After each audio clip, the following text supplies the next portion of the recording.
Ubaidullah ibn زیاد کے دربار میں جب سیدنا امام حسین کا کٹا ہوا سر پہنچا نا، اس نے ایک چھڑی پکڑی اور چھڑی پکڑ کے نا تو امام حسین کے لبوں پہ مارنے لگا، کہنے لگا تجھے کہا تھا نا بات مان جا، کٹا ہوا سر تشت میں رکھا ہے، تجھے کہا تھا نا بات مان جا۔ راوی کہتا ہے عبیداللہ ابن زیاد نے چھڑی ماری اور اس نے بے ادبی کی، کہنے لگا تو تھا ہی اس قسم کا، تیرا یہی حال ہونا چاہیے تھا معاذ اللہ۔ حضرت بریدہ اسلمی حضور کے صحابی دربار میں موجود تھے، فرمایا ابن زیاد تو برا ہے، تیرا باپ برا ہے، چھڑی پیچھے کر، کئی بار میں نے ان لبوں کو مصطفیٰ کو بوسے دیکھے ہوئے دیکھا ہے، پیچھے کر، پیچھے کر، ہٹا لے۔ راوی کہتے ہیں کہ 1 2 3 4 5 6 سال گزر گئے، وہی کوفے کا دربار، وہی محل، وہی تخت اور وہی تشت جس میں امام حسین کا سر رکھ کے لایا گیا تھا۔ 6 سال کے بعد مختار ثقفی حکمران بن گیا۔ مختار ثقفی نے کہا کہ میں چن چن کے ماروں گا وہ بندے جنہوں نے امام حسین کو قتل کیا تھا۔ 1 نہیں 2 نہیں 4 نہیں 6000 بندہ مارا اس نے، چن چن کے۔ راوی کہتے ہیں کہ یہ ابن زیاد 30,000 فوج لے کے نہر فرات کے کنارے میدان کربلا کے سامنے آیا اور اس نے جہاد کیا۔ مختار ثقفی نے ابراہیم بن مالک کو بھیجا، فرمایا جاؤ قتل کر کے لاؤ۔ لڑائی شروع ہو گئی، 1 محرم کو ہوئی تو پھر بند ہو گئی، پھر 5 کو شروع ہو گئی، پھر 7 کو شروع ہو گئی، 10 محرم کا دن آ گیا۔ 6 سال کے بعد وہی ظہر کا وقت آ گیا، وہی عبیداللہ ابن زیاد جس نے امام حسین رضی اللہ تعالیٰ عنہ کو قتل کروایا تھا، وہ گرا ہوا ہے اور زمین پہ گرا ہے، اس کی گردن پہ ابراہیم بن مالک نے پیر رکھا اور اس کی گردن کو کاٹ کے تشت میں رکھا، اور تشت میں رکھ کے جب اس نے کوفہ بھیجا، وہی تخت جس پہ عبیداللہ ابن زیاد نے بیٹھ کے امام حسین کے مبارک لبوں پہ چھڑی ماری تھی، اسی تشت پہ رکھ کے جب اسی عبیداللہ ابن زیاد کا سر سامنے رکھا تو کوفے کے اس دارالخلافہ کے ایک کونے سے ایک بابا بولا اور بول کے کہنے لگا لوگوں گواہ رہنا میرا رب بڑا عادل ہے، گواہ رہنا اللہ بڑا عادل ہے۔ چیختا ہے کونے سے پکارتا، کہتا لوگوں عدل ہو گیا، انصاف ہو گیا، عدل ہو گیا، انصاف۔ دیکھو دیکھو جب حسین کا سر آیا تھا، ابن زیاد نے گستاخی کی تھی تو کونے سے آوازیں نکلنے لگی تھی کہ زیاد برا ہے، حسین اچھا ہے۔ آج ابن زیاد کا سر آیا ہے، آواز پھر کونے سے نکلی ہے، لیکن آواز کیا گونج رہی ہے؟ آواز پھر وہی گونج رہی ہے، ابن زیاد برا تھا، حسین کو اللہ نے بڑی عزت عطا فرما رکھی۔ مکافات عمل، مکافات عمل، اللہ غافل نہیں ظالم جو کام کرتے، اللہ غافل نہیں۔ 6 سال کے بعد وہی دن، وہی وقت، وہی گھڑی، وہی لمحہ، وہی سارا نظام، وہی دربار۔ انسان ڈرتا نہیں، انسان باز آتا، عبرت پکڑتا۔ ابن زیاد اس وقت کہتا تھا کہ میں جاؤں حسین کے پاس، یہ میں جو ہوتی ہے یہ مروا دیتی ہے۔ شیطان نے کہا تھا انا خیر منہم، میں بہتر ہوں، بس ختم ہو گیا، ختم ہو گیا۔ ابن زیاد قتل ہوا، وہی تاریخ، وہی زمانہ، اللہ کریم نے اس کو ذلت کی موت دی، مرا، اور 30,000 فوج لے کے نکلا تھا، پھر بھی بچ سکا نہیں۔ یہ ابن زیاد کا حال ہوا۔ ابن سعد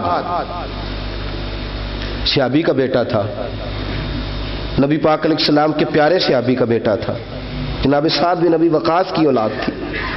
لیکن یاد رکھنا اگر ایک صحابی کا بیٹا یزید بن سکتا ہے تو دوسرے کا ابن سعد بھی بن سکتا ہے۔ اور صرف یوں ہی توجہ نہ کیا کرو، ابو جہل کا بیٹا بھی تو صحابی رسول بن گیا تھا نا۔ یخرج الحی من المیت ویخرج المیت من الحی، رب فرماتے ہیں میں زندوں سے مردے اور مردوں سے زندے نکال دیا کرتا ہوں۔ میں کبھی کبھی کعبے کے اندر بت بھی رکھوا دیتا ہوں، گھر میرا اور میرے ہی شریک اس گھر کے اندر راج کرتے رہتے ہیں، میری بے نیازی ہے، کچھ کا کچھ کر دیتا ہوں. ابن سعد مختار حکمران بنا تو مختار ثقفی نے ابن سعد کے بیٹے حفص کو بلایا. اور مزے کی بات یہ ہے کہ مختار جو بعد میں حکمران بنا نا، بڑی یاری تھی اس کی ابن سعد کے ساتھ. جتنے قاتلان امام حسین تھے وہ کوفہ چھوڑ کے بھاگ گئے، دوڑ گئے. اور ایک بات یاد رکھنا، ظالم بزدل ہوتا ہے، ظالم بزدل ہوتا ہے، اس کے اندر وہ اطمینان نہیں ہوتا، تو ڈر لگتا. بھاگ گئے سارے کوفہ چھوڑ کے. لیکن ابن سعد نے کہا مختار میرا یار ہے، مجھے کچھ نہیں کہے گا. اس کے گھر والوں نے سمجھایا کہ تو دوڑ جا، تیرا تو ظلم بھی بہت زیادہ ہے، دوڑ جا تو. اس نے کہا نہیں میرا یار ہے، مجھے کچھ نہیں کہے گا. اس نے کہا تو نبی پاک کے نواسوں کا نہیں بنا تو تیرا یار تیرا بنے گا. تو رسول پاک علیہ السلام کے خاندان کا نہیں بنا، ان کا تو نے احترام نہیں کیا، یاری کا. اس نے کہا نہیں مجھے کچھ نہیں کہنے والا، تم چھوڑو اس بات کو.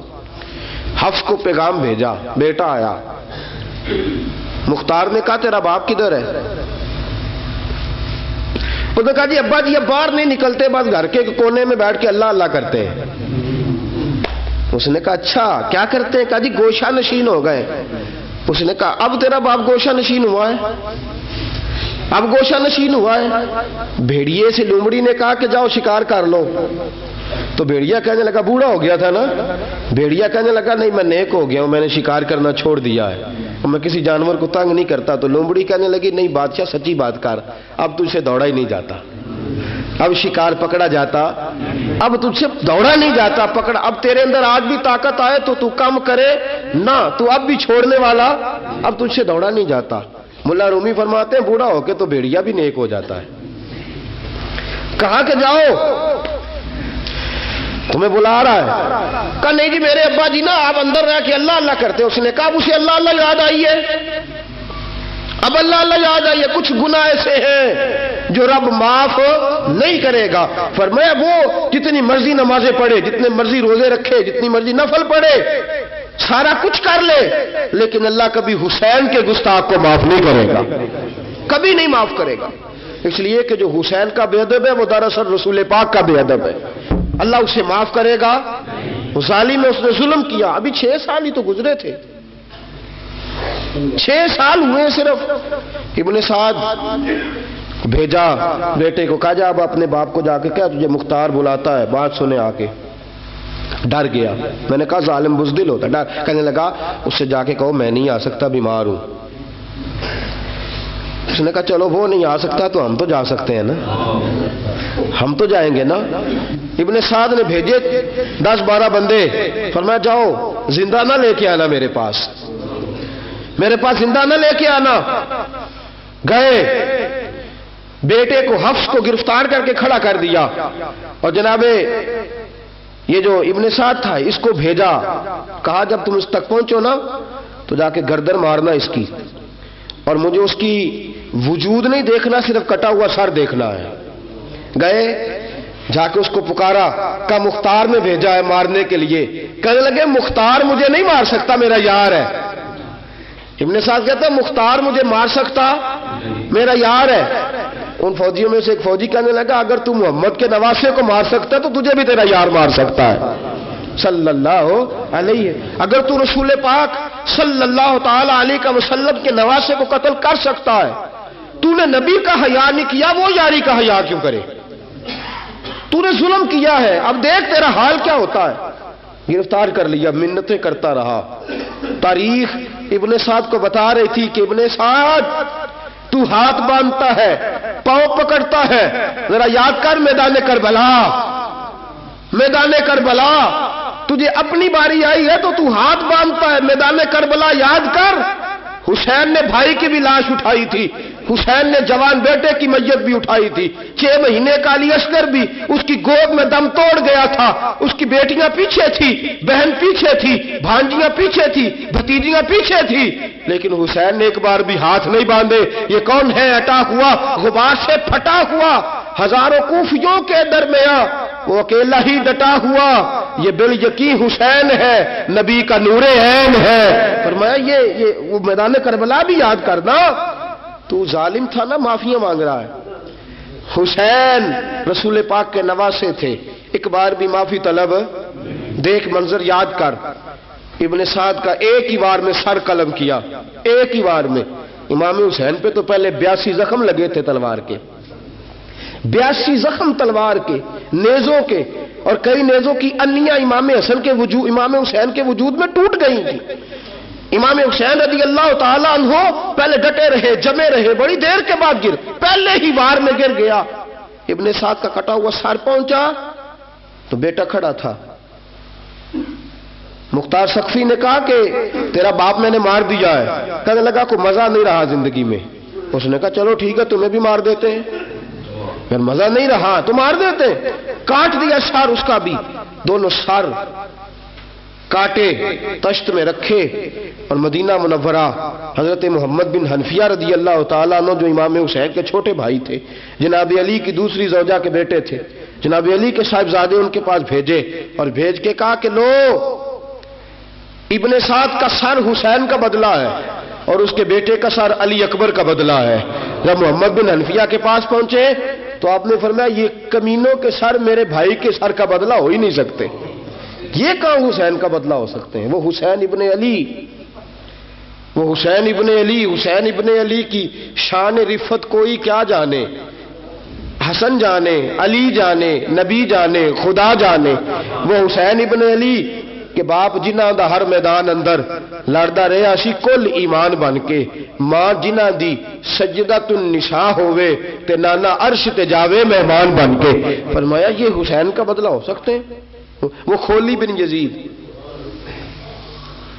خولی بن یزید جس نے امام حسین کا سر کاٹا تھا، پتہ چلا نا، دیکھیں نا امام حسین کو کتنے موقع ملے تھے کربلا سے جانے کے۔ پہلے موقع پر ہی حور بن یزید نے کہا کہ امام آپ جانا چاہیں تو میں رستے کھول دیتا ہوں، آپ تشریف لے جائیں۔ امام حسین نے فرمایا میں علی کا بیٹا ہوں، دوڑوں گا نہیں، میں دوڑوں گا نہیں، میں نہیں جانے والا۔ خولی بن یزید دوڑ گیا، کوفہ چھوڑ کے دوڑ گیا، اور کسی دور دراز علاقے میں جا کے ڈیرا لگا لیا۔ پھر وہاں سے واپس آیا کہ کسی نے کہا امن ہو گیا، آجا، آ گیا دوبارہ کوفے۔